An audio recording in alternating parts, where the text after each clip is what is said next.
Dear friends, first of all, I'd like to thank you for the chance to be here and be a part of your conference. I think it's very important that despite all the difficulties, our Greek friends are willing to see the ongoing debt crisis not as an isolated event, but as an episode of the broader geopolitical context.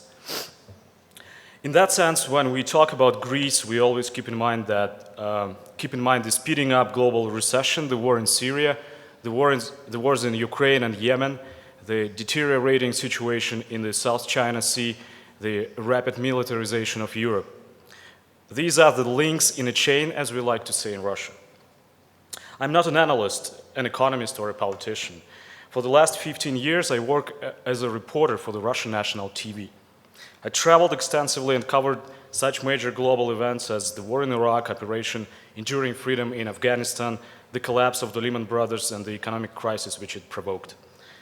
All that enables me to develop my own vision of the situation. It might be intuitive, but my intuition fails me only rarely, unfortunately. Yesterday, I interviewed Professor Hudson after his very remarkable presentation here. We talked about the possibility of a major military conflict provoked by the economic misbalances and the growing interstate contradictions which seem to be impossible to hide. Mike said he doesn't see anything new in what's happening. Neither he believes it can drag us into war. I would love to agree with him, but I can't. Right now, at this moment, the city of Donetsk is shelled by the Ukrainian army.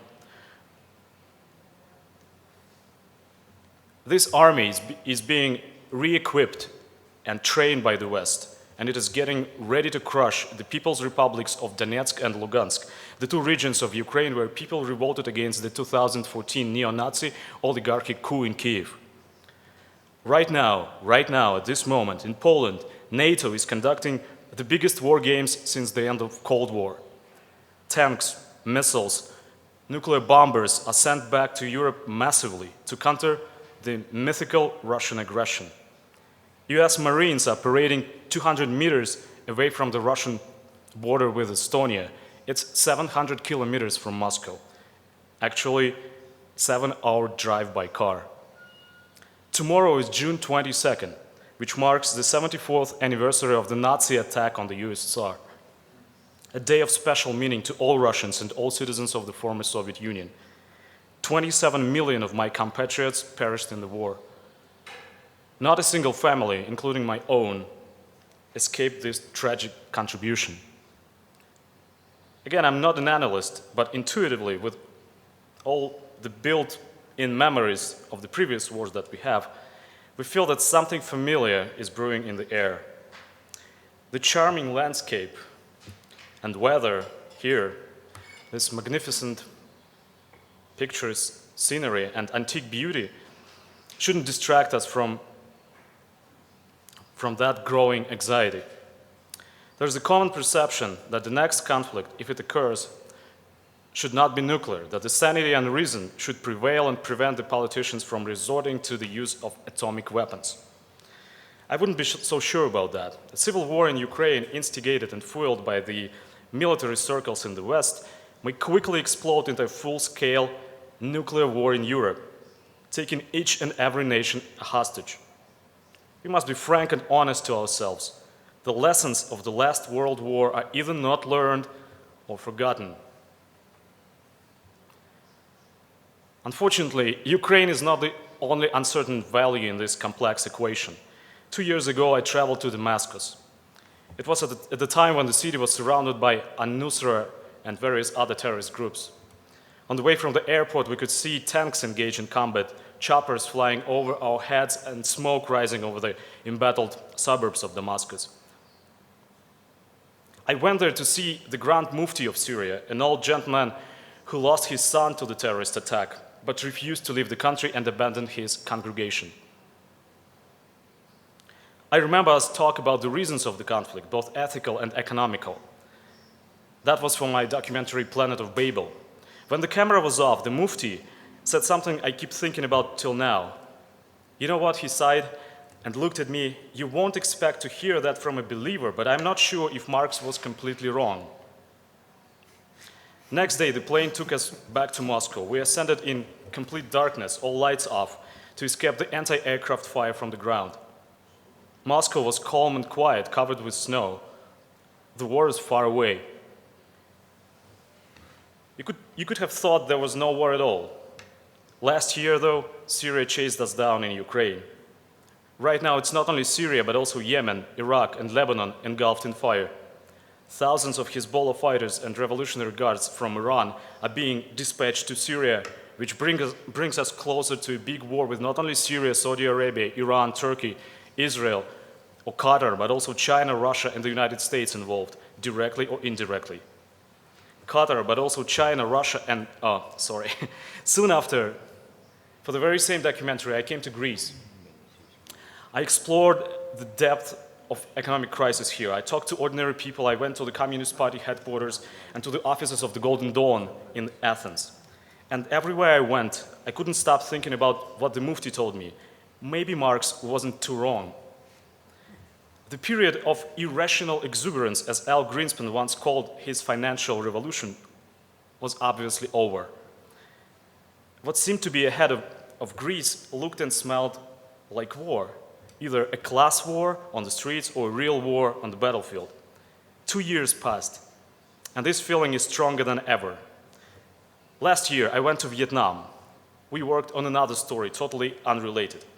What struck me, though, was the mood of the Vietnamese newspapers. Our local producer always had one newspaper with him.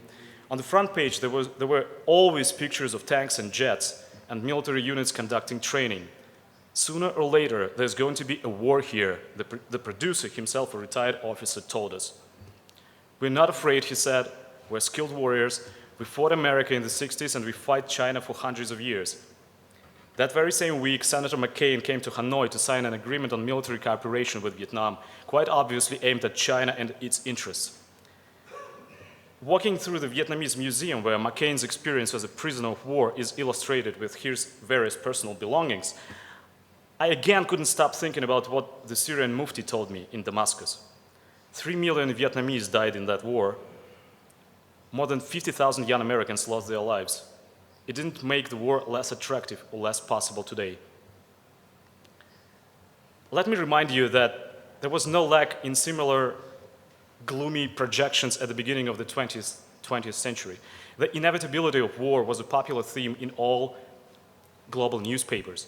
Still, the world was incapable of doing anything to avert the catastrophe. Months before the bullets in Sarajevo sent Austria, Germany, France, Britain, Russia, America, and many other countries into bloody turmoil, an interesting idea was expressed by German social democrat Karl Kautsky. Kautsky formulated the concept of ultra-imperialism, the ultimate stage of imperialism, which, as Kautsky believed, should at some point have achieved the total monopolization of control over the global markets and resources. Lenin famously ridiculed Kautsky, claiming that there simply couldn't be one unchallenged center of power because its existence would contradict the fundamental logic of Marxism, the dialectical unity and struggle of the opposites. We all remember the famous Lenin's quote. Let me read it again. The war of 1914-18 was imperialist on the part of both sides. It was a war for the division of the world, for the partition or repartition of colonies and spheres of influence, of finance capital. That brought Lenin to the idea of turning the imperialist war into civil war, into the war between the classes.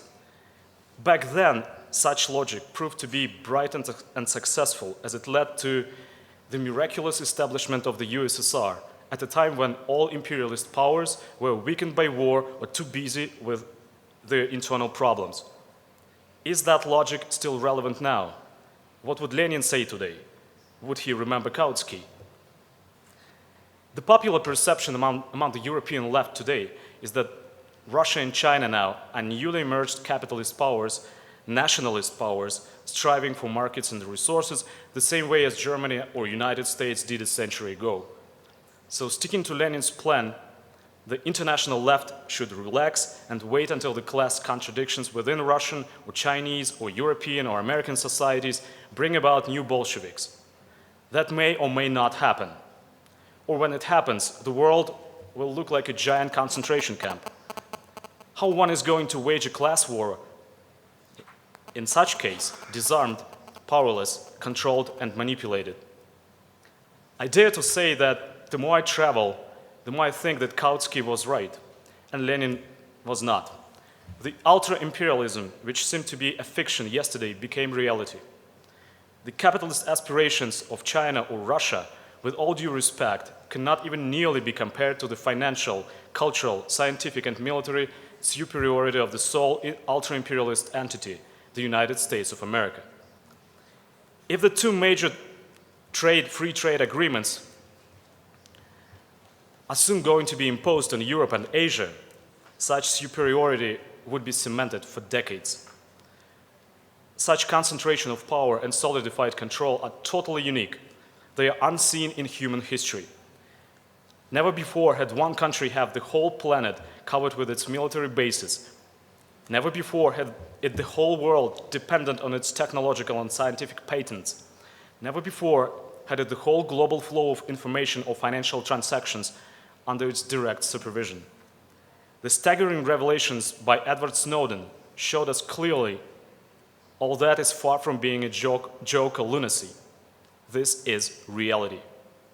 Back in 2006, when I worked as a correspondent in the US, the international press liked to ramble about the neoconservatives' plan for world domination. Murky and conspiratorial theories were exposed. We learned about the project for the new American century and Dick Cheney's 100% doctrine of full-spectrum dominance. It seemed a bit funny to me back then. It doesn't seem funny anymore. Can you imagine what kind of world it will be? What will be your country's, your people's place and role in that world? When I first heard the word neoliberal fascism, it sounded like an exaggeration. It doesn't sound that way anymore. So this is how we should see the growing conflict between the post-socialist China, capitalist Russia, conservative Iran. Yeah, 2 more paragraphs. Left-leaning Latin America and the powers of ultra-imperialism striving to establish the new American century. We should see it as a struggle for the world's future, for the world's diversity, for the world's right to be different, for the alternative reality not dictated by transnational corporations and the totalitarian culture of ultra-imperialism. This struggle makes all differences and contradictions which separate us minor and irrelevant. Not a single country can meet this challenge on its own. Sadly, there is no Soviet Union anymore. China is still very weak militarily. Russia is extremely vulnerable economically. Iran is strangled with the embargo. Brazil or Venezuela or Argentina are on the verge of social upheaval. It looks like the right time to start the new global non-alignment movement, in a sense that we don't want our future to be aligned with ultra-imperialism. We should all be united.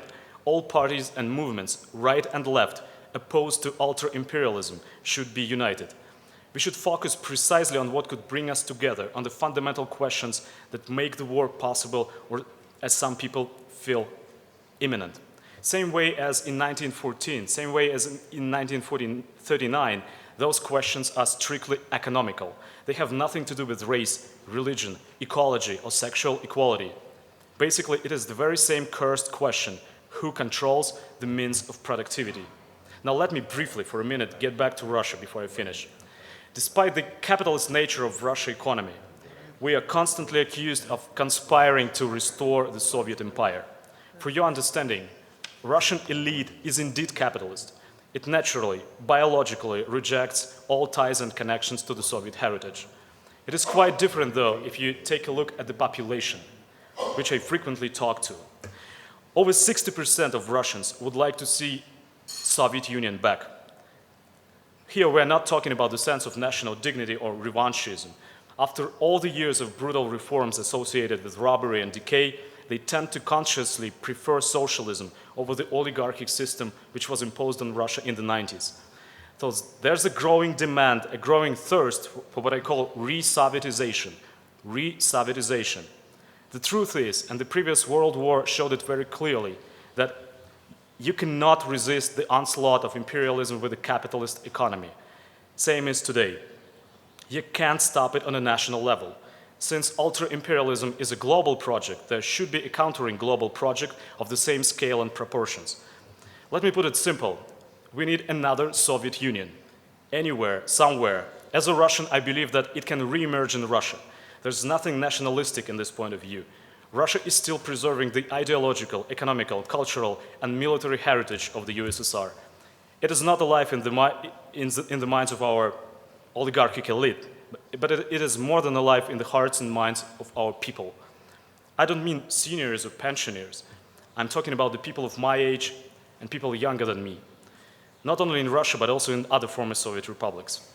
In fact, Russia is still the only country that can pose a military challenge to ultra-imperialism. For that, it would have to change itself, as Boris said. It has to get rid of the ugly neoliberal instincts and practices it acquired in the recent 25 years. It has to nationalize its industries, kick out the oligarchs, and bring back social justice. It has to reformulate the universal vision of the future, the ideology, which would have to be no less attractive to the world than it was in 1917. It's a tremendous challenge. There's still no political party in Russia that may cope with it, but I believe the chance is still here. And personally, I'll be doing my best to make it happen. Thank you.